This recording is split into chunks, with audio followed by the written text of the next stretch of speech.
یہ کہانی ہے ایک حسن نام لڑکے کی۔ ایک دفعہ کا ذکر ہے، ایک خوبصورت سے گاؤں میں حسن نام کا ایک نیک دل بچہ رہتا تھا۔ حسن کی عمر 10 سال تھی۔ وہ بہت فرما بردار، ایماندار اور سچ بولنے والا بچہ تھا۔ اس کے ماں باپ اسے ہمیشہ سکھاتے تھے کہ بیٹا، اللہ تعالیٰ ہمیشہ سچوں کے ساتھ ہوتا ہے۔ حسن ہر روز نماز پابندی سے پڑھتا، قرآن پاک کی تلاوت کرتا اور اپنے گاؤں کے بزرگوں کی خدمت کرتا۔ گاؤں کے سب لوگ اسے بہت پسند کرتے تھے کیونکہ وہ کبھی جھوٹ نہیں بولتا تھا۔ ایک دن گاؤں میں ایک بڑی خبر پھیل گئی کہ قریبی جنگل میں کسی نے ایک بوری سونے کے سکے دیکھے ہیں۔ بہت سے لوگ جنگل کی طرف دوڑے مگر کسی کو وہ بوری نہیں ملی۔ حسن کو یہ بات پتہ چلی مگر اس نے سوچا مجھے اس کی تلاش میں نہیں جانا چاہیے۔ اگر اللہ نے میرے نصیب میں کچھ رکھا ہے تو وہ مجھے ضرور دے گا، اور وہ اپنے معمولات میں مصروف ہو گیا۔ 2 دن بعد جب حسن اسکول سے واپس آ رہا تھا، اسے جنگل کے کنارے ایک عجیب سی چیز نظر آئی۔ وہ ایک آدھی دبی ہوئی بوری تھی۔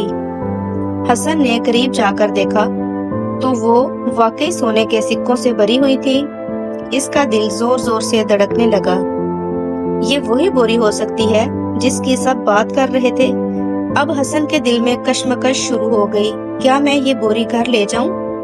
اگر میں ماں اور ابو کو بتاؤں گا تو وہ سب کو بتا دیں گے اور پھر شاید بوری واپس کرنی پڑے گی، مگر یہ سونا تو کسی کا ہے۔ حسن نے کچھ دیر سوچا، پھر دل ہی دل میں دعا کی، یا اللہ مجھے صحیح فیصلہ کرنے کی توفیق عطا فرما۔ بوری کو وہیں چھوڑ کر اپنے والد کے پاس گیا اور سارا ماجرا سچ سچ بتا دیا۔ والد نے فخر سے بیٹے کو دیکھا اور کہا، بیٹا تم نے آج بہت بڑا کام کیا ہے۔ یہ سچائی کا امتحان تھا اور تم کامیاب ہو گئے۔ انہوں نے فوراً گاؤں کے امام صاحب کو بتایا۔ امام صاحب اور کچھ بزرگ لوگ حسن کے ساتھ جنگل گئے اور بوری کو مسجد میں لا کر سب کے سامنے رکھ دیا۔ اسی وقت گاؤں کا ایک ضعیف شخص حاجی عبداللہ مسجد پہنچا اور بوری کو دیکھ کر رونے لگا۔ یہ بوری میری ہے، میں شہر سے واپس آ رہا تھا جب یہ میرے اونٹ سے گر گئی تھی۔ میں نے بہت تلاش کی مگر کچھ نہیں ملا۔ سب لوگ حیران رہ گئے۔ امام صاحب نے حسن کی طرف دیکھا اور کہا، یہ بوری حسن کو ملی تھی مگر اس نے اسے نہ چھپایا اور نہ ہی اس پر حق جتایا۔ اس نے سچائی اور دیانتداری کی مثال قائم کی ہے۔ حاجی عبداللہ بہت متاثر ہوئے۔ انہوں نے بوری سے کچھ سکے نکالے اور حسن کو دینے لگے، مگر حسن نے ادب سے انکار کر دیا۔ یہ آپ کی امانت ہے اور امانت میں خیانت نہیں کرنی چاہیے۔ حاجی عبداللہ ہنس پڑے، بیٹا تم نے نہ صرف میری بوری واپس کی بلکہ میرا ایمان بھی تازہ کر دیا۔ میں ان سکوں کو تمہارے والدین کی خدمت اور تمہاری تربیت کے انعام کے طور پر دے رہا ہوں۔